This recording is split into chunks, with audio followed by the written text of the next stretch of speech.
نماز میں عام حالات میں ایک پوزیشن نہیں ہے اور وہ لیٹنے کی، اور لیٹنا آرام پسندی اور آرام طلبی کی علامت ہے۔ انسان سونے کے وقت لیٹتا ہے اور جب سو جاتا ہے تو اس کے عقل، شعور اور باقی چیزیں کام کرنا چھوڑ دیتی ہیں۔ اس وقت انسان کی مکمل بے بسی کی علامت ہوتی ہے۔ اس وقت انسان پھر نافرمانی کا کوئی کام کر نہیں سکتا، اس لیے نماز میں لٹایا نہیں گیا، باقی ہر حال میں جھکایا بھی گیا، ناک کی لکیریں نکلوائی گئی، پیشانی زمین پہ رکھی گئی، ہاتھ زمین پہ رکھوائے گئے، اور اس طرح رکھوائے گئے کہ کہا کتے کی طرح پھیلاؤ مت، ان کو اٹھا کے رکھو تاکہ پوری طرح سر جھک جائے۔ جب آپ ہاتھ پھیلا لیتے ہیں، کونیاں نیچے ٹکا لیتے ہیں، تو سر کے اندر یا پیشانی کے اندر وہ عاجزی نہیں آتی، وہ جھکاؤ نہیں آتا۔ پھر نماز کے اندر آپ سینے پہ ہاتھ باندھتے ہیں۔ سینے پہ ہاتھ باندھنا، دل پہ ہاتھ رکھنا، عاجزی، ادب کا مظاہرہ کرنا ہے، اور اس بات کا سمبل ہے کہ یا اللہ ہم ہاتھ باندھے پوری طرح تیری اطاعت کے لیے تیار ہیں، ہاتھ باندھ کے تیرے سامنے عہد کرتے ہیں ایاک نعبد و ایاک نستعین، ہمارے دل کے خیالات اور خواہشات اور سب کچھ تیرے نام وقف ہے۔ پھر نماز میں ہم ہاتھ اٹھاتے ہیں سب سے پہلے اللہ اکبر کہہ کے، ہینڈز اپ، سر تسلیم خم، کچھ بھی نہیں، سب کچھ چھوڑ دیا، اس دنیا سے بھی اعلان برات اور دنیا کے ہر کام سے، ہر ایک سے منہ موڑ کے اللہ کی طرف۔ اللہ اکبر، آپ خود سوچیں، اللہ اکبر کہتے ہوئے جب انسان اپنے ہاتھ اٹھاتا ہے تو یہ ہینڈز اپ ہونے کی علامت ہے کہ میں بے بس ہوں، تیرے سامنے کوئی بھی چیز، میرے ہاتھ خالی ہیں، خالی ہاتھ آیا ہوں اور عاجز ہوں، اطاعت گزار ہوں، فرما بردار ہوں، جو کہے گا مانوں گا۔ اور آخری ایکشن نماز میں سلام ہوتا ہے، ابتدا ہوتی ہے اللہ اکبر سے اور انتہا ہوتی ہے سلام پر۔ سلام پر انسان کی گردن بھی موو کرتی ہے، رائٹ اور لیفٹ، گویا تمام جسم اللہ کی اطاعت میں ایک دفعہ ہل چکا ہوتا ہے۔ اور جب انسان اپنی دائیں طرف سلام کرتا ہے تو پوری دنیا والوں کے لیے امن کا پیغام دیتا ہے، میسج دیتا ہے۔ بائیں طرف کرتا ہے تو پوری دنیا والوں کے لیے امن کا پیغام دیتا ہے، السلام علیکم، تم سب پر سلامتی ہو اور تم سب پر سلامتی ہو، میرے ہاتھ اور میرے زبان اور میرے اعمال سے تم سب محفوظ رہو۔ ایک نقطے پہ غور کیجئے، اللہ چاہتا تو یہ ایکشن کروائے بغیر یہ سب کچھ ہم سے کہلوا دیتا، لیکن آپ نے دیکھا ہوگا کہ بچوں کو بعض اوقات پوئمز پڑھوائی جاتی ہیں جو ویسے ہی رٹوا دی جاتی، اور بعض پوئمز ہوتی ہیں ایکشنز کے ساتھ۔ دونوں میں کیا فرق ہے؟ بہت بڑا فرق ہے۔ جب انسان جسمانی حرکات کے ساتھ کھڑے ہو کر، بیٹھ کر، سجدے میں جا کر، رکوع میں جھک کر، گردن موڑ کر، ہاتھ اٹھا کر اللہ کا نام لیتا ہے تو گویا اپنے صرف زبان سے نہیں، صرف دماغ سے نہیں، صرف خیالات سے نہیں، اپنے جسم کے ساتھ، اپنے ایکشنز کے ساتھ یہ ثابت کر رہا ہے کہ وہ اللہ ہی کا بندہ ہے اور اللہ کی اطاعت میں ہر طرح سے سرگرم عمل رہے گا۔ پھر آپ دیکھیں کہ نماز میں چلنا نہیں ہوتا، چلنا منع ہے، نماز میں بولنا منع ہے، نماز میں کھانا پینا منع ہے۔ اس سے کیا پتہ چلتا ہے کہ یا اللہ تیری خاطر میں بھوک کی قربانی دے سکتا ہوں، تیرے لیے میں اپنی بھوک قربان کر سکتا ہوں۔ بولتا نہیں، بولنے کی خواہش بھی ایک بڑی شدید خواہش ہوتی، خصوصاً خواتین میں۔ چپ رہنا بہت مشکل ہوتا ہے، بولنا بہت پسندیدہ ہوتا ہے۔ تو نماز میں انسان بولنا منع ہے، بول نہیں سکتے۔ ایک لفظ بھی کہا نماز ختم، ایک دانہ بھی چبایا تو نماز ختم، ایک گھونٹ پانی بھی پیا تو نماز ختم، نہیں، کچھ بھی نہیں، کچھ چکھا بھی تو نماز ختم۔ پھر چلنا منع ہے، گویا خود اپنے آپ کو قید کرتے ہیں ایک جگہ پر روک لیتے ہیں کہ اللہ تیری نافرمانی میں کوئی قدم نہیں اٹھے گا۔ لا تقدموا بین یدی اللہ ورسولہ کی عملی تفسیر کہ اللہ اور اس کے رسول کے آگے پیش قدمی نہ کرو، آگے نہ بڑھو، میں اپنی چوائس کے ساتھ جس جگہ کھڑا ہوں اسی جگہ کھڑا ہوں، دنیا ادھر سے ادھر ہو جائے، میں مکمل استقامت کے ساتھ تیرے ہی آگے کھڑا ہوں، میں یہاں سے ہلوں گا نہیں، کیونکہ اللہ نے منع کر دی یہاں سے نہیں ہلنا، یہیں کھڑے رہو، اسی جگہ رہو۔ اور ساری نماز میں ہم ایک ہی جگہ جب تک سلام نہ پھیر لیں ایک ہی جگہ کھڑے رہتے، کبھی ایسا نہیں کرتے کہ ایک قدم آگے پھر پیچھے پھر دائیں پھر بائیں، چاہے کتنے بھی تھکے ہوئے ہوں، کتنا بھی خواہش ہو چلنے بھاگنے دوڑنے کی، کسی بھی ایکٹیویٹی کی، نہیں۔ تو چلنا پھرنا کیا ہے؟ بھاگ دوڑ زندگی کے تمام کاموں کا احاطہ کرتا ہے، سارے کاموں کا احاطہ، چلنا پھرنا، سب کام چل پھر کے ہی ہوتے ہیں نا۔ تو انسان کیا وعدہ کرتا ہے اپنے آپ کو، اپنے قدموں کو روک کر کہ اے میرے رب تیری خاطر میں ہر کام چھوڑ سکتا ہوں، میری ہر سرگرمی تیرے سامنے ہیچ ہے، ادھوری ہے، تو کہے تو میں سب کچھ چھوڑ سکتا ہوں، میں ایک جگہ کھڑا ہو سکتا ہوں، اسٹل اسٹینڈ، ہل جل بھی منع ہوتی ہے اس میں۔ اور پھر اس طرح کھڑا ہوں کہ ہاتھ بھی باندھے، کیونکہ ہاتھ بھی کس ایکشنز کی علامت۔ نماز میں آپ ہاتھ بھی نہیں ہلا سکتے، زیادہ ہاتھ بھی ہلائے تو نماز فاسد ہو جائے گی۔ ہاتھوں سے کوئی کام نہیں، پاؤں سے کوئی کام نہیں، زبان سے کوئی کام نہیں۔ نماز میں سونا بھی منع ہے، نماز میں کوئی بھی اور جذباتی تسکین جو عام حالات میں جائز ہے اس میں وہ بھی منع ہے. گویا انسان کی وہ تمام حیوانی خواہشات، خواہ کھانا پینا ہو، خواہ نیند جیسی شدید خواہش ہو، خواہ دنیا میں بھاگ دوڑ کی، خواہ اپنے ہاتھوں سے کوئی کام کرنے کی. کہتے ہیں نا بعد میں کہ ہاتھوں میں کھجلی ہوتی رہتی ہے، کچھ نہ کچھ کرتے رہتے ہیں، ہاتھ ان کے رکتے نہیں، چلتے رہتے ہیں ہر وقت. بعضوں کے پاؤں چلتے رہتے ہیں، نچلا بیٹھ ہی نہیں سکتے. لیکن نماز ایک ایسی کیفیت ہے جس میں باندھ کے سب کچھ رکھ دیا جاتا ہے، بغیر کسی رسی کے باندھا جاتا ہے نا. دنیا میں اگر آپ کسی بچے کو کہیں کہ 5 منٹ یہاں کھڑے رہو، ہلنا نہیں، یہاں سے کھڑا نہیں ہو سکتا. لیکن اللہ کے سامنے کتنی زبردست طریقے سے ہم اپنی قوتوں، کوششوں، خواہشات، عقل، ہر چیز کو کنٹرول رکھتے ہیں. مکمل ضبط نفس. روزے میں صرف کھانا نہیں ہوتا، لیکن نماز میں کھانا پینا بھی منع، سونا بھی منع. یعنی ساری عبادتوں کا خلاصہ ہو جاتا ہے اس میں، ساری عبادتیں اس میں جمع ہو جاتی ہیں. مال ہے تو اس کو چھوڑ دو، کھا پی رہے ہو اس کو چھوڑ دو، بول رہے ہو اس کو چھوڑ دو. ہنسنا منع، رونے کی کسی حد تک اجازت ہے لیکن وہ اللہ کے خوف سے. یہ نہیں کہ دنیا بھر کے غم میں اس وقت رونا شروع کر دے، فلاں چلا گیا تو آج میں رونا بیٹھ جاؤں، اور نماز میں روئے جا رہے ہیں. اور باتوں کے لیے نہیں رونا، اللہ کے لیے رونا، آخرت کے خوف سے رونا. آپ دیکھیں کہ دن میں 5 دفعہ وہ سارے جذبات کنٹرول کر کے ایسا ضبط نفس کرایا جاتا ہے کہ 5 دفعہ کر کے اگر 6 دفعہ کسی وقت بغیر نماز کے یہ سب کچھ کنٹرول کرنا پڑے، ہاتھ یا پاؤں یا باقی چیزیں، تو بھی کر جاؤ.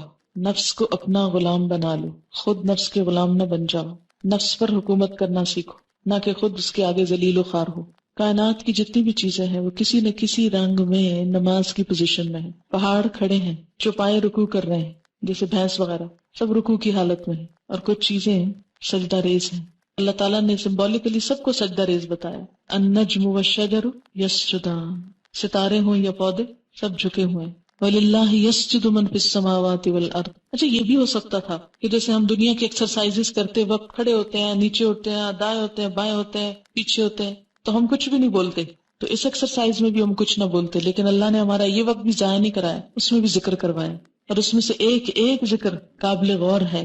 اب میں اس ذکر پہ آتی ہوں جو کچھ ہم بولتے ہیں. نماز میں ہم سب سے پہلے نیت کرتے ہیں. نیت کے بغیر کوئی نماز نہیں ہوتی. نیت دل کا عمل ہوتا ہے، زبان کا عمل نہیں ہوتا. مثلاً آپ وضو کرنے کی نیت کر رہے ہیں، آپ واش روم میں بعض اوقات جاتے ہیں صرف ہاتھ منہ دھونے، مثلاً کہیں جا رہے ہیں آپ ہاتھ منہ دھوتے ہیں، اس میں کیا ہوتا ہے؟ کوئی بھی آپ نیت نہیں ہوتی، بس نیت یہ ہوتی کہیں جا رہا ہوں تو کسی کو منہ کیا دکھاؤں کہ ذرا منہ دھو لوں. لیکن نماز میں باقاعدہ منہ دھونے کی ایک فیلنگ ہوتی کہ میں اللہ کے سامنے منہ دکھانے کے لیے دھو رہی ہوں، اللہ کے سامنے جانے کے لیے تیار ہو رہی ہوں. وضو ہوتا نہیں جب تک نیت نہ ہو، اور نیت ہوتی نہیں جب تک اندر سوچ مضبوط نہ ہو. اندر کی سوچ کا نام نیت ہے. اب آپ دیکھیں کہ جب وضو کرتے تو آپ یہ تو نہیں کہتے میں وضو کر رہی ہوں برائے نماز ظہر، اور داخل ہو رہی ہوں واش روم میں اور کھول رہی ہوں ٹونٹی اور نکال رہی ہوں پانی، کچھ بھی نہیں کہتے. جا کے سوچ کے ساتھ اللہ کے لیے وضو ہے، بسم اللہ پڑھ کے ہاتھ دھوتے ہیں اور کلی شروع کر دیتے ہیں اور وضو ہو جاتا ہے. نماز میں بھی اسی طرح یہ جو ہم نے پنجابی، اردو، انگریزی کی نیتیں خود بنائی ہوئی ہیں نا، خود ساختہ، کیونکہ اگر نبی صلی اللہ علیہ وسلم نے سکھائی ہوتی تو ایک ہی ہوتی. یہ چونکہ ہم نے بنائی ہوئی ہے اس لیے ہر زبان کی مختلف ہے اور ہر لوگوں کی مختلف ہے. تو زبان سے نیت کا بولنا ضروری نہیں ہے بلکہ دل میں. اچھا آپ دیکھیں کہ جب ہم بعض اوقات زبان سے بول رہے ہوتے ہیں تو دماغ کو کام کرنے کی ضرورت نہیں پیش آتی، ہم رٹے ہوئے طوطے کی طرح بس بول کے ختم کر دیتے ہیں ایک بار. تو نماز میں نیت دماغ کی حضوری ہے، دل کی حضوری. کیا کرنے جا رہے ہو، کہاں کھڑے ہو، اس وقت کیا کر رہے ہو. یہ نہیں کہ آئے اور منہ سے بول دیا اور کوئی پتہ نہیں کیا کر رہے ہیں اور کیا نہیں کر رہے. نیت دماغ کو ایک جھٹکا، باقی خیال نکال کے اب یہ خیال ڈالو. اور آپ دیکھیں گے کہ عام طور پر ہاتھ منہ دھونے سے کیا ہوتا ہے اور وضو کرتے وقت کیفیت ہی کچھ اور ہوتی. نیت کے فرق سے عمل بدل جاتا ہے. انما الاعمال بالنیات، کیفیت بدل جاتی، دل کی حالت بدل جاتی. وہی پانی ہے، وہی ٹیپ ہے، وہی سب کچھ ہے. جب سوچ فرق ہوئی سارا ایکشن ایک اور ہی طرف چلا گیا، کسی اور کریڈٹ میں چلا گیا. پھر اس کے بعد نماز میں کھڑے ہوئے اب سوچتے ہیں، دل میں دہراتے ہیں، اچھا کیا پڑھنے لگے، ظہر، فجر، عصر، کون سی نماز، فرض، سنت، کتنی رکعت، اتنی، ٹھیک ہے. کوئی کہنے کی ضرورت نہیں کہ منہ طرف خانے کعبے کے اور اس طرح کی چیزیں، کیونکہ جب تک آپ منہ طرف خانے کعبے کے کریں نا نماز تو ہوتی نہیں. اور بعض اوقات لوگ گاڑی میں پڑھ رہے ہوتے ہیں اور بول رہے ہوتے ہیں منہ طرف خانے کعبے کے، اللہ اکبر، رٹے رٹائے جملے. تو آپ نے کیا کرنا، نیت. اور نیت میں صرف یہ نیت نہیں کہ 4 رکعت پڑھ رہی ہیں، یہ 2 رکعت، صرف یہ نیت نہیں، نیت یہ بھی کہ صرف اللہ کے لیے پڑھ رہی ہیں، کوئی ریاکاری نہیں، کوئی دکھاوا نہیں. کیوں؟ اس لیے کہ اگر دکھاوے کی نماز پڑھی تو نبی صلی اللہ علیہ وسلم نے کیا فرمایا، من صلی یرائی فقد اشرکا، جس نے دکھاوے کی نماز پڑھی اس نے شرک کیا. شرک فویل للمصلین، ہلاکت ہے نمازیوں کے لیے، نمازیوں کے لیے، الذین هم عن صلاتهم ساہون الذین هم یراؤون، وہ جو اپنی نمازوں سے غافل ہیں اور وہ جو دکھاوا کرتے ہیں، نماز میں بھی اور عام زندگی میں بھی۔ نماز ضبط نفس کی ایک ٹریننگ ہے، اور اگر دکھاوا ہے تو ضبط نفس کیا ہوا؟ خاک۔ اور پھر ہر جو سٹیپ ہے اس کو صحیح طریقے پر ادا کرنا، کیونکہ بدترین چوری نماز کی چوری ہے، سجدے اور رکوع ادھورے کرنا، جلد بازی میں کرنا، صرف کھڑے ہو کے بیٹھ کے اٹھک بیٹھک کر کے ختم کر دینا۔ It's not just a physical exercise, یہ کسی انسان کی بتائی ہوئی ایکسرسائز نہیں کہ آپ اس میں غلطی بھی کر لیں، اس میں نہیں ویسے ہم کرتے ہوتے، اس کو اتنا ہی جھکتے ہیں۔ مثلا اگر آپ نے ایروبکس کبھی کیے ہوں تو آپ کو پتا ہے کہ جتنا جس چیز کو بینڈ کرنے کے لیے کہا جاتا ہے اتنا ہی کرتے ہیں، اور جب تک اتنا آپ کر نہ جائیں آپ کی بات پوری نہیں ہوتی۔ آپ ادھورے کریں تو اس کا فائدہ ہی کچھ نہیں ہوتا۔ نماز میں کیا کہ اچھا پھر کیا ہوا اگر کم ہوا یا زیادہ، اتنی کیا ریجیڈیٹی ہے؟ نہیں، اس کا بھی وہ صحیح فائدہ نہیں ہوگا جب تک آپ ہر ایکشن جو ہے وہ سنت کے مطابق نہیں کریں گے۔ اب آپ نے بولنے کا کام شروع کیا، ہاتھ اٹھا کر اللہ اکبر، اللہ سب سے بڑا ہے، ہر چیز سے دستبردار ہوتا ہوں، ہر چیز سے خالی ہاتھ ہوں، صرف اس کی بڑائی کا اعلان کرتا ہوں، اللہ اکبر۔ کھول دیے ہاتھ، مٹھیاں بند کر کے اللہ اکبر نہیں ہو سکتی، ہاتھ کھولنے پڑیں گے، کھول دیے، کچھ بھی ہے گر گیا ہاتھوں سے، سب کچھ چھوڑ سکتا ہوں۔ اور جب ہاتھ اٹھاتا ہے نا انسان اللہ اوپر کرتا ہے تو بغلوں کے نیچے سے بھی سب کچھ گر جاتا ہے، کہیں بھی کچھ نہیں چھپا سکتا۔ اس طرح ہاتھ رکھے ہیں تو چھپا سکتا ہے، جب اللہ اکبر کہتے ہیں انسان سب کچھ خالی ہو جاتا ہے، ہر چیز سے دستبردار ہو جاتا ہے، کچھ ساتھ چپکا ہوا نہیں رہ سکتا، نماز کی حالت میں کوئی بوجھ نہیں اٹھا سکتے آپ۔ تو کیا ہوا آپ کا؟ اللہ اکبر، اللہ کی بڑائی کا اعلان، سب سے بڑا ہے تو، سب سے بڑا۔ دیکھیں کتنی دفعہ کہتے ہیں اللہ اکبر، کتنی دفعہ۔ اور عملی زندگی میں واقعی اللہ بڑا ہے بڑا؟ نہیں، وہاں تو کہیں نفس بڑا ہے، کہیں عقل بڑی ہے، کہیں مال بڑا ہے، کہیں اولاد بڑی ہے، کہیں دوست بڑے ہیں، کہیں رشتہ دار بڑے ہیں، کہیں رسم و رواج بڑے ہیں، ان کے پیچھے چلتے ہیں۔ اور اللہ بس صرف نماز میں بڑا ہے، اور وہ بھی کوئی خاص نہیں، صرف کہنے کی حد تک۔ کیسی نماز ہے ہماری، اور ہر سٹیپ پہ کہہ رہے ہیں اللہ اکبر، اللہ سب سے بڑا ہے، سب سے بڑا، سب سے بڑا۔ اور اگر نماز درست ہو جائے سارا دین درست ہو جائے، نماز میں احساس اور شعور کام کرنے لگے، زندہ ہو جائے نمازیں ہماری، سوچی سمجھی ہو جائے، بہت کچھ فائدہ ہو جائے۔ اللہ اکبر، اور یہ کہہ کر انسان پر ہاتھ باندھ دیتا ہے سینے پر اور دعا پڑھنے لگتا ہے۔ اس میں کئی ایک دعائیں سکھائی گئی ہیں، مثلاً سبحانک اللہم وبحمدک وتبارک اسمک وتعالی جدک ولا الہ غیرک، پاک ہے تو اے اللہ اور آپ ہی کی حمد ہے، اور بابرکت ہے آپ کا نام، اور بلند ہے آپ کی شان، اور نہیں کوئی عبادت کے لائق آپ کے سوا۔ پاک ہے تو اے اللہ، پاکی بیان کرتا ہے انسان اللہ، آپ کی حمد، آپ کی تعریف، آپ کا نام بابرکت، آپ کی شان بلند۔ کتنی زیادہ تعریف کر رہا ہے انسان اللہ کی۔ واقعی عملی زندگی میں ایسا ہی ہے کہ مختلف چیزوں میں اپنی تعریف نہ چاہیں، اللہ کی تعریف چاہیں۔ ہم تو دین کا کام کر کے بھی اپنی تعریف چاہ رہے ہیں، دین کو بلند کرنے کا ہماری نیت کوئی نہیں ہوتی، یا کم ہی ہوتی ہے، اپنے نام کی بلندی مقصود ہوتی ہے۔ یہ بدترین عمل ہے۔ کوئی نیکی کا کام بھی کریں، دین کا کام بھی کریں تو کس لیے کریں کہ دین بلند ہو، اور جس شخص کی نیت میں یہ چیز آ جائے کہ دین بلند ہو، دین کا کلمہ بلند ہو، اللہ کی ذات بلند ہو، وہ لازماً جھک جائے گا، عاجزی آ جائے گی، اس پہ تکبر رخصت ہو جائے گا، ہر قربانی کر سکے گا انسان، ہر طرح سے پھر انسان اپنے آپ کو نقصان پہنچا لے گا لیکن دین کا نقصان نہیں پہنچنے دے گا۔ اپنی ذات پیچھے چلی جائے گی اور دین آگے آ جائے گا۔ وتعالی جدک، تیری شان بلند ہے، میری شان تو کچھ نہیں، میری شان کیا چیز ہے۔ لیکن آپ دیکھیں کہ باہر نکل کے جتنی لڑائیاں ہیں ہماری اپنی رشتہ داروں کے ساتھ، دوستوں کے ساتھ، معاشرے کے افراد کے ساتھ، وہ ساری شان کی خاطر ہے۔ ہمیں فلاں نے یہ کیوں کر دیا، اور کیوں ہمارے ساتھ ایسا کیوں ہوا، اور ہماری شان میں گستاخی کیوں کر دی، اور ایسا ہو گیا اور ویسا۔ جتنی تعلقات کی خرابیاں ہیں سب یہیں سے جڑ پھوٹتی ہے اس کی۔ تو جب انسان کہتا ہے تعالی جدک، کا شان تو تیری بلند ہے، بلندی تو تیری ہے، ہم کیا چیز ہے، بندہ اور عاجز ہو جاتا ہے اور جھک جاتا ہے۔ ولا الہ غیرک، تیرے سوا تو کوئی الہ نہیں، تجھی کو پوچھتا ہوں، تیری ہی عبادت کرتا ہوں، اپنے نفس کی نہیں، عقل کی نہیں۔ ایک اور دعا بھی سکھائی گئی، اللہم باعد بینی وبین خطایایا کما باعدت بین المشرق والمغرب، اے اللہ میرے درمیان اور میرے گناہوں کے درمیان اتنی دوری پیدا کر دے جتنی مشرق اور مغرب کے درمیان، یعنی میں جو غلطیاں کر رہا ہوں ابھی تک، یا اللہ ان کو مجھ سے دور کر دے، ہٹا دے، کیونکہ وہ جو مجھے چمٹ گئی تو وبال جان جہنم میں لے جائیں۔ یا اللہ میری غلطیاں مجھ سے اتنی دور لے جا جتنا یہاں سے مشرق و مغرب کا فاصلہ، بہت ہی دور، کہ ان کے اب مجھے نقصان یا ان کے اثرات نہ بھگتنے ہوں۔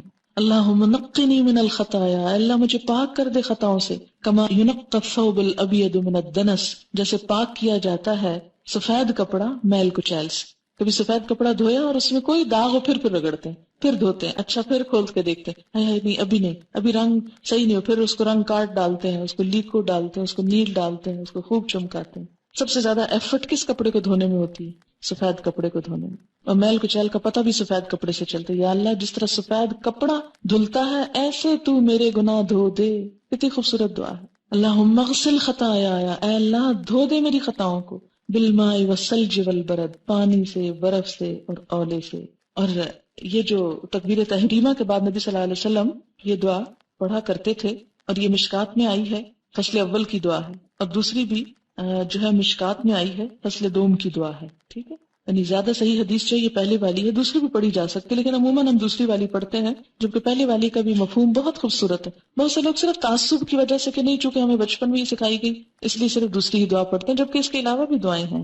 بہرحال دونوں بھی پڑھ سکتے ہیں، اور دونوں میں سے کوئی ایک بھی پڑھ سکتے ہیں، نماز ہو جائے گی، کوئی جھگڑا نہیں کسی سے، لیکن جو اپنا فائدہ جتنا کرے اتنا ہی اچھا ہے۔ اگر یہ دونوں پڑھ لے تو زیادہ ہی اچھا ہے۔ اور آپ دیکھیں گے کہ جو ہی آپ یہ کہنا شروع کریں گے اللہم باعد بینی و بین خطایا، تو واقعی شرمندگی کا احساس ہوگا اور گناہوں سے بیزاری ہوگی۔ پھر اس کے بعد اعوذ باللہ من الشیطان الرجیم، اللہ تیری پناہ میں آتا ہوں شیطان مردود سے، جو میرا پیچھا نہیں چھوڑتا، جو مجھے ہر وقت تھکائے ہوئے ہے، ستائے ہوئے ہے، بہکائے ہوئے ہے۔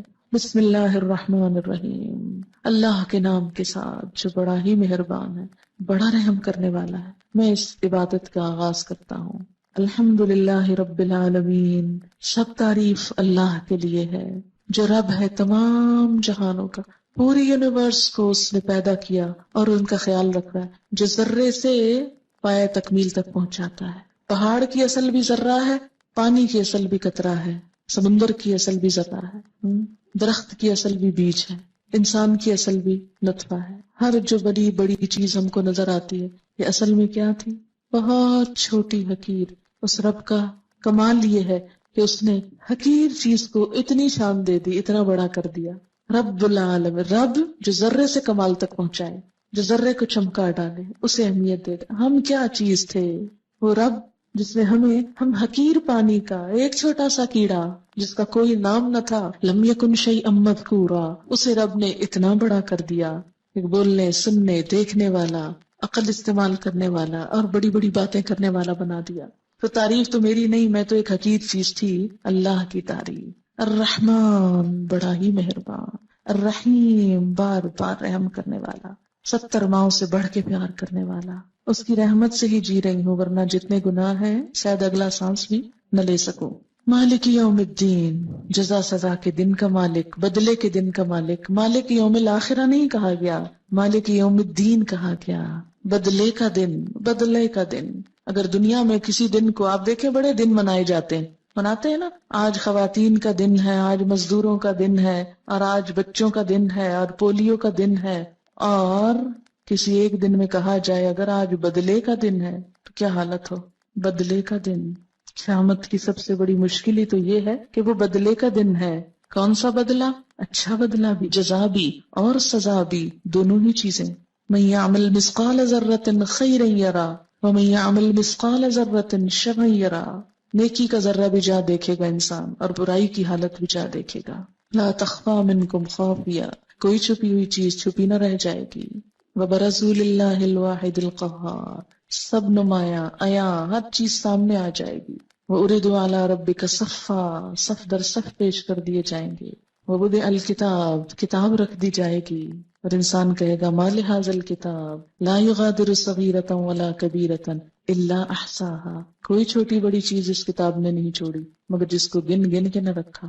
گنی ہوئی چیزیں، ایک ایک نمبر گنا ہوا۔ اس انسان کے اتنے ہزار جھوٹ، اس انسان کی اتنی غیبتیں، اس انسان کی اتنی گالیاں، اس انسان کی اتنا احصا ہوتا ہے کسی چیز کو شمار کرنا، اسٹیٹسٹکس کے ساتھ کسی چیز کو پیش کرنا۔ اس انسان نے اتنے لاکھ دفعہ سبحان اللہ کہا تھا، اس نے اتنی نمازیں پڑھی تھی، اتنا قرآن پڑھا تھا، گنی ہوئی، حرف حرف گنا ہوا، کیونکہ ہر حرف پہ 10 نیکیاں نا، اس لیے ہر حرف گن کے رکھا جائے گا وہاں۔ ایسے کمپیوٹرز ہیں کہ سوچ نہیں سکتا انسان، اس کی بنیاد پر پھر جزا دی جانے لگے گی، ذرہ ذرہ تول لیا جائے گا۔ فَأَمَّا مَنْ ثَقُلَتْ مَوَازِينُهُ فَهُوَ فِي عِيشَةٍ رَاضِيَةٍ وَأَمَّا مَنْ خَفَّتْ مَوَازِينُهُ فَأُمُّهُ هَاوِيَةٌ وما ادراک ما ہی نار حامیہ، جس کے نام اعمال بھاری ہوں گے وہ دل پسند عیش میں ہوگا، اور جس کے اس بدلے کے دن ہلکے ہو گئے وہ مصیبت میں مبتلا ہو جائے گا۔ اس کی ماں تو پھر خبر گیری کرنے والی حاویہ وہ جہنم ہوگی، تمہیں کیا پتا کہ کیا ہے، کھولتی آگ، ابلتی بھڑکتی آگ۔ ایاک نعبد، ہاتھ باندھ کے ہر نماز میں کھڑے ہو کر کئی دفعہ دن میں عہد، صرف تیری ہم عبادت کرتے ہیں، صرف تیری۔ وایاک نستعین، اور صرف تجھ سے ہم مدد چاہتے ہیں۔ اور عملی زندگی میں کیا کرتے ہیں؟ کبھی کسی پہ توقع، کبھی کسی پہ سہارا، کبھی کسی کا بھروسہ۔ جھوٹ کہتے ہیں جو نماز میں کہتے ہیں، اسی لیے تو نماز قائم نہیں ہو رہی۔ کسی بھی چیز کی بنیاد جب جھوٹ پر ہوتی ہے تو وہ قائم نہیں ہو سکتی، جھوٹ کے پاؤں نہیں ہوتے۔ تو جو شخص سچی نماز پڑھتا ہے پھر ہو نہیں سکتا کہ اس کی زندگی میں غیر اللہ شامل ہو جائے۔ ایاک نعبد، صرف تیری ہم عبادت کریں، وایاک نستعین، صرف تجھ سے مدد چاہتے ہیں۔ انسانوں سے کوئی مدد لینا، مثلا میں آپ سے کہوں کہ یہ پانی کا گلاس اٹھا کے نیچے رکھ دیں، یہ اس میں شامل نہیں ہوتا۔ کیوں؟ اس لیے کہ یہ اسباب کو اختیار کرنا اللہ تعالیٰ کی طرف سے اس کا حکم بھی ہے۔ اللہ نے قرآن پاک میں ایک بہت عادل بادشاہ ذوالقرنین کی صفت بیان کی کہ اس نے فَأَتْبَعَ سَبَبًا، بار بار آتا ہے کہ اس نے اسباب کی پیروی کے اسباب استعمال کیے۔ اللہ کی پیدا کی نعمتوں کو استعمال کرنا یا کسی انسان سے مدد لینا یا ظاہر میں کسی چیز کا تبادلہ کرنا، یہ منع نہیں ہے، یہ اس میں نہیں آتا۔ لیکن یہ سوچنا کہ کوئی شخص غیبی قوت کے ساتھ مدد کر سکتا ہے، بغیر وسائل کے ہماری مدد کر سکتا ہے، اپنی کسی خاص قوت کی وجہ سے کوئی کام کروا سکتا ہے جو مادی چیزوں میں نہیں، روحانی چیزوں میں، تو یہ شرک میں آ جاتا ہے۔ صرف اللہ سے مدد چاہتے ہیں، بھروسہ اللہ کی ذات پر۔ اہدنا الصراط المستقیم، پھر دعا مانگتے ہیں اللہ سیدھا راستہ دکھا۔ صراط الذین انعمت علیہم، ان لوگوں کا راستہ جن پر تو نے انعام کیا۔ یعنی ہر شخص سمجھتا ہے وہ سیدھے راستے پہ جا رہا ہے، جبکہ دیکھنا یہ ہوگا کہ سیدھے راستے پہ جانے والے صحابہ کرام جو تھے، انبیاء علیہم السلام جو تھے، انہوں نے کیا کام کیے۔ غیر المغضوب علیہم، ان کا نہیں جن پہ تیرا غضب ہوا، ولا الضالین، اور نہ ان کا راستہ چاہیے جو بھٹک گئے۔ ایسے لوگ، جیسی قومیں جن پر تیرا غضب ہوا، جیسے یہود نے کام کیے، بنی اسرائیل نے کام کیے، یا اللہ ہم وہ نہ کریں۔ اور نصارہ نے جو شرک کیا اور جس طرح بگڑ گئے اور دین کی حدیں پھلانگ کے کہیں اور چلے گئے، اور جدید دور میں جیسے وہ سیکولرزم کی طرف مائل ہو گئے ان کی اکثریت، سب بھٹکنے کی علامتیں ہیں۔ یا اللہ تو ہمیں ان سب بھٹکنے والی چیزوں سے بچا لینا۔ دن میں 5 دفعہ، اور پھر کہتے ہیں آمین، اے اللہ تو سن لے اور تو قبول کر لے۔ یہ ایک طرح سے دعا ہے۔ اب آپ دیکھیں کہ نماز میں ہم اللہ کو کیا دے رہے ہیں، خود ہی مانگے جا رہے ہیں۔ تھوڑی سی تعریف کرنے کے بعد مانگنے پہ آ جاتے ہیں، مانگنا شروع کر دیتے ہیں، پھر بھی احسان جتاتے ہیں کہ ہم نماز پڑھ رہے ہیں۔ نماز، وہ تو اللہ ہمارے ساتھ بھلا کر رہا ہے، اللہ تعالیٰ نے ہمارے ساتھ بھلائی کی، ہم بھلا کیا کر رہے ہیں؟ کچھ بھی نہیں کر رہے۔ پھر اس کے بعد قرآن کا کچھ حصہ، فَاقْرَؤْا مَا تَيَسَّرَ مِنَ الْقُرْآنِ، فَاقْرَؤْا مَا تَيَسَّرَ مِنْهُ وَرَتِّلِ الْقُرْآنَ تَرْتِيلًا، جیسے سورۃ مزمل میں آتا ہے یا ایھا المزمل قم اللیل الا قلیلا نصفہ وانقص منہ او زد علیہ ورتل القرآن ترتیلا، آہستہ آہستہ ترتیل کے ساتھ قرآن کو پڑھنا نماز میں۔ اس سے یہ پتہ چلتا ہے کہ زندگی کے ہر روز میں نماز میں قرآن کا کچھ نہ کچھ حصہ ضرور پڑھا جاتا ہے۔ تو گویا انسان اور قرآن لازم و ملزوم۔ عموماً لوگ صرف قل ہو اللہ پہ گزارا کرتے ہیں۔ کھانے میں تو ہم ایسا نہیں کرتے کہ صرف ایک چھوٹی سی چیز پہ گزارا کریں، ایک ہی کھانا روز کھاتے جائیں، ایک ہی لباس روز پہنتے جائیں۔ لیکن نماز میں ہم کیا کرتے ہیں کہ ہم ایک ہی قل ہو اللہ پڑھے جاتے ہیں۔ تو نماز میں کوشش کریں کہ نبی صلی اللہ علیہ وسلم کی جو مسنون صورتیں تھیں مختلف نمازوں میں پڑھا کرتے تھے وہ پڑھیں۔ اگر وہ یاد نہیں تو کم از کم اتنا تو قرآن پڑھیں کہ جس کو قرآن پڑھنا کہا جا سکے، نہ کہ صرف یہ کہ خانہ پوری۔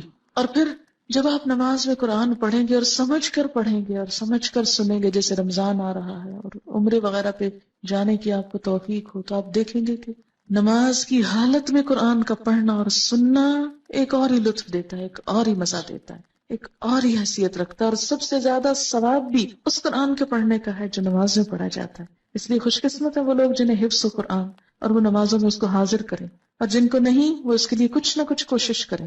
اور آپ سب کے لیے میں یہ کہوں گی جو لوگ اب فارغ ہو کے جا رہے ہیں، ہمارے پچھلے سال کی ایک اسٹوڈنٹ تھی، ان کا جب کورس ختم ہو رہا تھا تو بہت اداس تھی، جیسے اکثر لوگ اداس ہوتے ہیں اس موقع پر، لیکن انہوں نے اپنی اداسی کو اور اس خلا کو کہ میں اب روز اتنا قرآن سنتی اور پڑھتی تھی، اب ایک دم میری زندگی میں خلا آ جائے گا، اتنا قرآن کے ساتھ تعلق، پھر کیا ہوگا؟ میرے پاس تو وقت ہے اور مجھے اس کے ساتھ تعلق قائم کرنا ہے۔ تو انہوں نے ایک بڑی اچھی بات سوچی، اور وہ یہ تھی کہ وہ کہنے لگی کہ میں نے اپنے اس غم اور اس اداسی کو ایک پریکٹیکل چیز میں بدل لیا۔ میں نے کہا کہ میں قرآن کا کچھ حصہ یاد کروں گی. اور ویسے بھی ہمارے کورس میں 30واں پارہ زبانی یاد کرنا ہوتا ہے، جو عموماً ہم طالبات کو کھلی چوائس دیتے ہیں کہ کورس ختم ہونے کے بعد گھر جا کر یاد کر کے کسی بھی وقت سال میں آ کے سنا دیں. تو 30واں چونکہ ہماری طرف سے لازم تھا تو انہوں نے کیا کیا، جاتے ہی قرآن پاک چھوٹی چھوٹی صورتوں کے ساتھ یاد کرنا شروع کر. اب وہ کہتی تھی کہ جس طرح میں پہلے دن میں 10 دفعہ سبق ترجمے سے یاد کرتی تھی، اب میں نے کیا کیا 10 نہیں 20 دفعہ ایک ایک آیت پڑھتی تھی. جب آیت یاد ہوتی پھر 2 آیتیں ملا کے 20 دفعہ کرتی. پھر اسی طرح پہلے یہ ہوتا کہ جب کوکنگ کر رہے ہیں تو قرآن پڑھ رہے ہیں، تو اب بھی میرا روٹین ہوتا تھا کہ اس وقت بھی قرآن پڑھ رہے ہیں. کہتی ڈرائیونگ کر رہی ہوتی تھی تو لائٹس پہ گاڑی رکتی تھی تو فوراً قرآن اٹھاتی اور سورت کو یاد ویسے پڑھتی رہتی. اور پھر کیا کرتی، تھوڑی سی جہاں سے بھولتی وہاں سے سپارہ دیکھ کے یاد کر رہی. پھر کہتی کہ میں نے ایک حافظہ کا بندوبست کیا کہ جو مجھ سے سنتی تھی، کیونکہ میں سمجھتی تھی کہ اب اتنا زیادہ ہو گیا کہ میں خود سے نہیں کر سکی. قرآن سنانے سے ہی زیادہ یاد ہوتا ہے، غلطی نکلتی ہے تو پتہ چلتا ہے کہ کہاں کھڑے. کہتی پھر اس کے سنانے کا بندوبست کیا. اور اس طرح وہ جو مجھے ڈر تھا کہ گیپ آ جائے گا، کہ قرآن کے ساتھ اتنی اٹیچمنٹ ہو گئی تھی اور اتنا اچھا سال گزرا تھا، تو اس میں فرق نہیں پڑا. پھر 30واں ہم نے لازم کیا تھا، اس میں جب انہوں نے سنایا تو کوئی غلطی نہیں تھی، 100 کے 100 نمبر تھے ان کے. پھر اس کے بعد انہوں نے کیا کیا، خود اپنے اون پہ 29واں بھی، کیونکہ بچے ان کے بڑے ہیں، 2 ہیں، بڑے ہو چکے ہیں، اتنا گھر کا اتنا خاص کام نہیں. خود ڈینٹسٹ تھی، کام چھوڑ دیا فی الحال. اور اگر ڈینٹسٹ ہوں بھی اور پریکٹس کریں بھی تو آپ دیکھیں کہ آپ لوگوں کے دانت جوڑتے رہیں، توڑتے رہیں، نکالتے رہیں، ڈالتے رہیں اور ساتھ قرآن پڑھتے رہیں. میرے دانت میں ایک دفعہ تکلیف ہوگی تو میں ڈینٹسٹ کے پاس مجھے آدھا گھنٹہ بعض اوقات تو اس چیئر پہ بیٹھنا پڑتا تھا، اور وہ کسی نہ کسی نرس یا ادھر ادھر بات شات کرتے رہتے تھے. تو میں سوچتی کاش اس شخص کو قرآن آتا ہو یا اس کو قرآن کی سمجھ ہو یا کوئی اچھی باتیں، تو اس وقت یہ مریض کو اتنا لمبا لیکچر دے سکتا ہے کھڑے کھڑے باتوں میں. تو وہی بھٹی جھونکنے والے اور اس کی مثال پھر آ گئی نا، اچھے دوست اور اچھے ساتھی. جلیس کا لفظ کوئی بھی جو ساتھ بیٹھ جائے، صرف دوست نہیں، جو دلی دوست، کوئی بھی جو پاس بیٹھا ہو، اس کی مثال ہے وہ.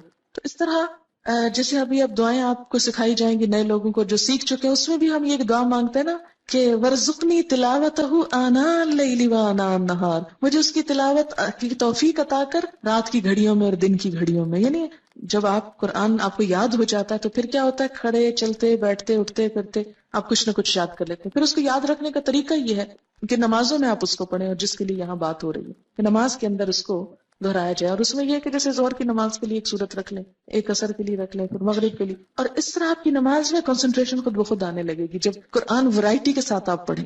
اور اگر کل هو اللہ پہ صرف زور رہا، اس کو آپ بے شک شامل کریں اپنی نماز میں. جیسے ایک صحابی تھے، وہ ہر نماز کی ہر رکعت میں ہر اور تلاوت کے ساتھ کل هو اللہ ضرور پڑھتے تھے. تو کسی نے حضور سے شکایت کر دی صلی اللہ علیہ وسلم، تو آپ نے اس سے پوچھا تو انہوں نے کہا مجھے اس سورت سے بڑی محبت ہے. تو آپ صلی اللہ علیہ وسلم نے فرمایا تمہاری اس سورت کی محبت نے تجھے جنت میں داخل کروایا. تو اچھی سورت ہے، ضرور پڑھیں. میں یہاں میرے کہنے کا مطلب یہ نہیں کہ کل هو اللہ چھوڑ دیں، ضرور پڑھیں، لیکن اس کے ساتھ ورائٹی کے ساتھ قرآن، کبھی کہیں سے کبھی کہیں سے کبھی کہیں سے. تو آپ دیکھیں گے انشاءاللہ نمازیں بہت امپروو ہوں گی. اور سب سے زیادہ جو قرآن پڑھنے کا اجر اور ثواب اور لطف ہے وہ نماز ہی کے اندر ہے.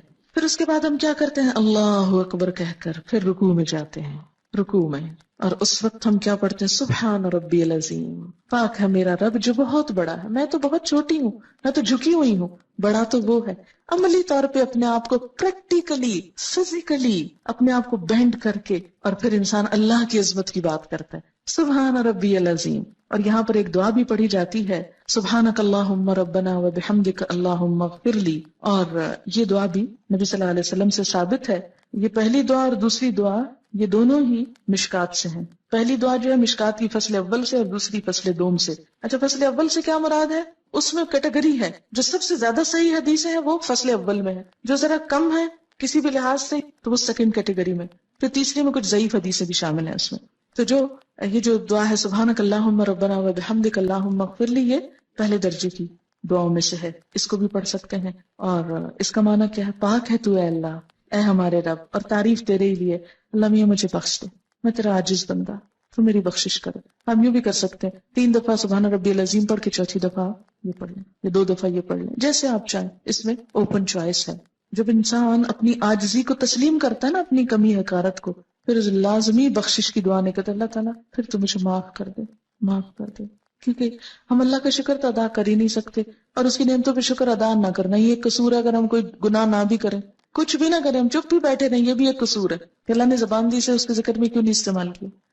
بہرحال پھر اس کے بعد ہم رکوع سے اٹھ جاتے ہیں، اور اس وقت پھر اٹھتے اٹھتے اللہ کی تعریف کرتے ہیں. سمع اللہ لمن حمدہ ربنا ولک الحمد حمدن کثیرن طیبن مبارکن فی. سن لیا اللہ نے جس نے اس کی تعریف کی. جس نے اللہ کی تعریف کی اللہ نے اس کی بات سن لی. اب دیکھیں کہ جب آپ کو یقین ہو کہ کسی نے آپ کی بات سن لی, بات پہنچ گئی, کتنا لطف آتا ہے اس چیز میں. سن لی. کوئی کسی کی بات نہ سنے کیسا لگتا؟ آپ کسی سے بات کرنا چاہ رہے, وہ سنے نہ آگے سے, میں نہیں سننا چاہتا, جاؤ یہاں سے, کتنا برا لگتا. تو سمع اللہ لمن حمدہ, اللہ اتنا پیارا ہے کہ جو اس کی تعریف کرتا ہے وہ اس کی بات سن لیتا ہے. چپکے سے بھی کہتے ہیں نا, دل دل میں, وہ بھی سن لیتا ہے. سمع اللہ ربنا, اے ہمارے رب, ولک الحمد, تعریف تیرے ہی لیے ہے. پھر تعریف, اور کیسی تعریف؟ حمدن کثیرن, بہت زیادہ تعریف, طیبن, پاکیزہ تعریف, اچھی تعریف, مبارکن فی, بابرکت. یہ جو دعا پڑھی ہے میں نے آخر میں, یہ بھی فصل اول کی دعا میں سے مشکات کی. یہ جو دعا حدیث میں آتا ہے کہ نبی صلی اللہ علیہ وسلم نماز پڑھا رہے تھے کہ سلام پھیرنے کے بعد آپ نے پوچھا کس نے یہ دعا پڑھی ہے. کسی شخص نے پیچھے سے محبت میں آ کے یہ پڑھی تھی. آپ نے فرمایا میں نے 30 سے زیادہ فرشتوں کو اس دعا کی طرف لپکتے دیکھا کہ وہ اسے اٹھانا چاہتے تھے. اتنی بڑی نیکی تھی کہ ایک سے ایک آگے بڑھ کے اس کو اٹھانا چاہ رہا ہے. یہ نیک عمل ہم لے کے جائیں گے اللہ تعالیٰ کے پاس. بالکل ایسے ہی جیسے کسی کو پھول پیش کرنے تو ہر ایک کی خواہش ہوتی ہے میں پھول پیش کروں. کیوں؟ کیونکہ پھول پیش کرنے میں بھی کیا ہوتا ہے, ایک آنر ہے نا. تو فرشتوں کو بھی نیک بندوں کی نیکی اٹھا کے لے جانے اور پیش کرنے میں ایک آنر ہوتا ہے ان کے لیے. تو میں پیش کروں گا, ہم اس کو لے کے جائیں گے, اس نیک عمل یہ ہمیں دے دیں. اچھی چیز ہر کوئی لینے اور اٹھانے کو تیار ہوتا ہے نا. اتنی خوبصورت دعا, حمدن کثیرن طیبن مبارکن فی, بہت تعریف, بہت زیادہ تعریف. جب انسان کسی سے بہت محبت کرتا ہے نا تو کہتا ہے بہت بہت اچھی چیز, بہت زیادہ اللہ میں کی تعریف. حمدن کثیرن, بہت اچھی والی تعریف. طیبن مبارکن, بہت برکت والی, بہت برکتیں ہوئے اس میں. مبارکن فی, نہیں برکت کیا ہوتا ہے؟ نشو نما, بڑھوتری. اتنی تعریف کہ جو بڑھتی چلی جائے, زیادہ سے زیادہ ہوتی چلی جائے, کہیں رکے ہی نہ, ختم ہی نہ ہو. حد کر دیتا ہے انسان تعریف میں, اور یہ وہی کر سکتا ہے جو اللہ سے واقعی محبت رکھتا ہو. پھر انسان سجدے میں آتا ہے, سر زمین پہ رکھ دیتا ہے. عام حالات میں آپ دیکھیں اگر نماز کے علاوہ کوئی کسی کو کہے اچھا ذرا زمین پہ سر رکھو, کتنا مشکل کام ہے نا. عام حالات میں تو کوئی چیز گر جائے تو ہم کہتے ہیں اچھا فلاں نے ذرا پکڑاؤ, یہ گری ہوئی چیز ہے, مجھ سے نہیں نیچے ہوا جاتا, کتنا مشکل ہے. لیکن اللہ کی خاطر محبت میں زمین پہ جا پڑتا ہے انسان, بس سر رکھ دیتا ہے, ناک رگڑتا ہے اپنے, کیونکہ ناک نہ لگے تو سجدہ نہیں ہوتا. پورا جھکاؤ سر کی طرف ہوتا ہے, ساری عقل کو لا کے ذلیل کرتا ہے اللہ کے سامنے. یا اللہ یہ سر کیا چیز ہے, یہ سوچے کیا چیز ہے, تیرے سامنے تو کوئی کچھ نہیں, کوئی حجت بازی نہیں. اور کیا کہتا ہے, سبحان ربی الاعلی, میں ہوں حقیر و ذلیل لیکن پاک ہے میرا رب جو اعلی اور الاعلی سب سے زیادہ بلند ہے.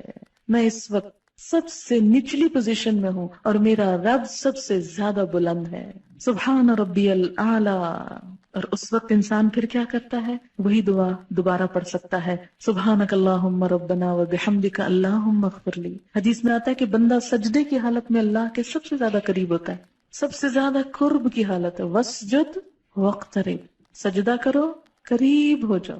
اس وقت اللہ کی بڑائی بیان کرتا ہے انسان, اور اسی لیے سجدے کی حالت میں کی ہوئی دعا قبول ہوتی ہے. اور اس وقت انسان بخشش کی دعا مانگ لے, اللہم اغفر لی, تو اس سے بڑھ کر اور کوئی خوبی نہیں, کوئی بھلائی نہیں.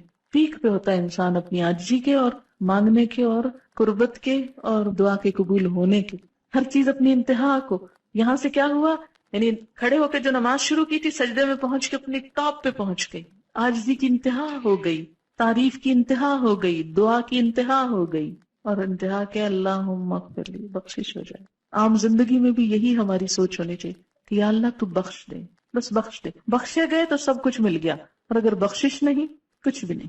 پھر کیا کرتے ہیں, بیٹھ جاتے ہیں, اللہ اکبر, ہر سٹیپ پہ اللہ اکبر. اب جب بیٹھتے ہیں پھر ایک دعا سکھائی گئی, اور وہ دعا کیا ہے, اللہم اغفر لی, پھر بخش دے. بخشش پہ اینڈ کیا تھا سجدے میں, اٹھ کے پھر بخشش مانگ رہے ہیں, یہی منتہا. اللہم اغفر لی, اے اللہ مجھے بخش دے, ورحمنی, اور مجھ پہ رحم کر. رحم بھی اللہ کو جب ہی آئے گا نا جب قصور معاف ہوں گے. آپ کسی سے توقع رکھ سکتے ہیں کہ کوئی آپ کے ساتھ بھلا کرے جبکہ اس کا دل آپ کی طرف سے میلا ہو, کہ وہ آپ سے ناراض ہو, یا آپ نے اس کو ستایا ہوا ہو؟ کیسے بات کرتے نہیں, پہلے بخشے جائیں گے تو پھر ہی رحمت ہوگی. اللہم اغفر لی ورحمنی. اور کیا, واہدنی. یہ دعا کی ترتیب دو مختلف روایتوں میں فرق ہے, میں اس ترتیب سے جو یہاں لکھی ہوئی پڑھتی ہوں. وجبرنی, میری مجبوری دور کر دے, میرا نقصان پورا کر دے. ورفعنی, اور مجھے بلند کر دے. میں ہوں حقیر, بلند تو ہی ہے, تو مجھے بھی اپنے نام کے ساتھ بلند کر دے. واہدنی, اور مجھے ہدایت دے, راہ دکھا. وعافنی عافیت دے، صحت دے، ورزقنی رزق دے. دین معتدل دین ہے، دنیا اور آخرت دونوں کی بھلائیاں مانگنی سکھائی گئی. پھر دوبارہ سجدہ، اللہ اکبر، پھر وہی عاجزی، پھر وہی مغفرت کی دعا، پھر اللہ اکبر، اور اسی طرح دوسری رکعت، اور پھر التحیات. اب بیٹھ جاؤ، بیٹھ کے پڑھو. اب ہم اس میں اپنی مرضی نہیں کر سکتے کہ یہ دعا سجدے میں پڑھ لو، سجدے کی بیٹھ کے پڑھ لو، بیٹھ کے پڑھنے والی کھڑے ہو کے پڑھو. کھڑے ہو کے کیا پڑھوایا؟ سورۃ الفاتحہ. بیٹھ کے کیا پڑھوایا؟ التحیات اور درود شریف. التحیات للہ، سب اچھے کلمات، سب تحفے، سب درود اور وظیفے، سب کچھ للہ، اللہ کے لیے. میرے سارے اذکار، میرے سارے دعائیں، میرے سارے اچھے جذبات، میرا سب کچھ میرے رب کے لیے، للہ. التحیات، تحیہ کا لفظ ہے نا، بڑا جامع لفظ ہے، ایک لفظ میں ترجمہ ہو ہی نہیں سکتا اس کا. تحیہ تحفے کے لیے بھی آتا ہے، ہدیے کے لیے، دعا کے لیے بھی آتا ہے، اچھے جذبات کے لیے بھی. اللہ تعالیٰ میرا سارا مال بھی تیرا، میری ساری دعائیں بھی تجھ سے، میرے سارے جذبات بھی تیرے لیے، میرا سب کچھ تیرے لیے. التحیات للہ، التحیات للہ، تحیہ والصلوات، سب دعائیں، سب عجز و نیاز، والطیبات، سب پاکیزہ چیزیں، سب پاکیزہ کلمات، سب پاکیزہ رزق، سب کچھ اللہ کے نام. التحیات للہ والصلوات والطیبات، سب کچھ تیرا ہی تیرا، سب تیرے لیے، میرا تو کچھ بھی نہیں. اور بیٹھنے کا انداز آپ دیکھیں کتنا عاجزی کا ہوتا ہے، گھٹنے ٹیک کے بیٹھنا، گھٹنے ٹیک کے.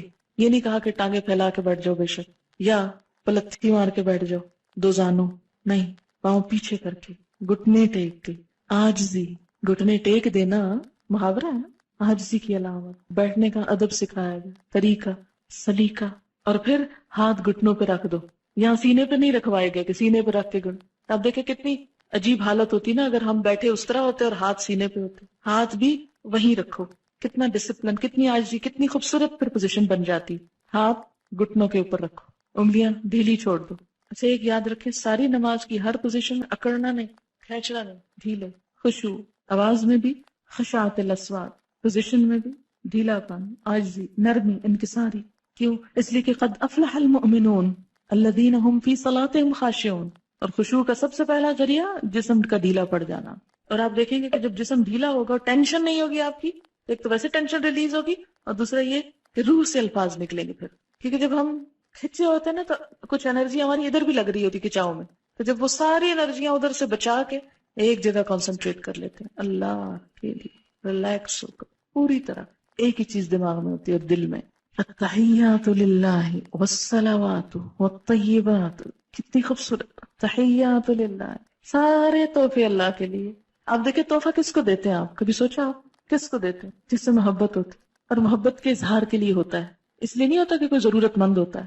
اچھا جب اللہ کے لیے ہم کہتے ہیں سارے تحفے تیرے لیے، التحیات للہ. اچھا پھر تحفہ کس چیز کا ہوتا ہے؟ جو چیز انسان کو بہت اچھی لگتی ہے یہ دینی چاہیے. آپ یہ تو نہیں کرتے کہ جو ردی مال اٹھا کر یہ تحفے میں دے دیتے ہیں کسی، وہ تو پھر دھوکہ ہے. اپنی اچھی سے اچھی چیز، خوبصورت سے خوبصورت. اسی لیے پیکنگ کتنی خوبصورت، بعض اوقات اندر کچھ نہیں ہوتا، پیکنگ بڑی اچھی کرتے ہیں. اس لیے تاکہ دیکھنے والا پیکنگ دیکھ کے خوش ہو جائے. اصل مقصود خوش کرنا ہوتا ہے نا کسی کو. تو یہاں بیٹھ کے ہم زبان کے ساتھ اظہار کرتے کہ یا اللہ میرا سب کچھ تیرے لیے، تجھے خوش کرتا ہوں. تحیات للہ، التحیات للہ. لیکن عملی زندگی میں کچھ بھی نہیں کرتے ہم، اس لیے کہ کبھی بیٹھ کے گھٹنے ٹیک کے ہاتھ رکھ کے سوچا ہی نہیں کیا کہہ رہے ہیں ہم. التحیات للہ، کتنی محبت کا والہانہ انداز ہے نا. سارے تحفے تیرے ہی لیے،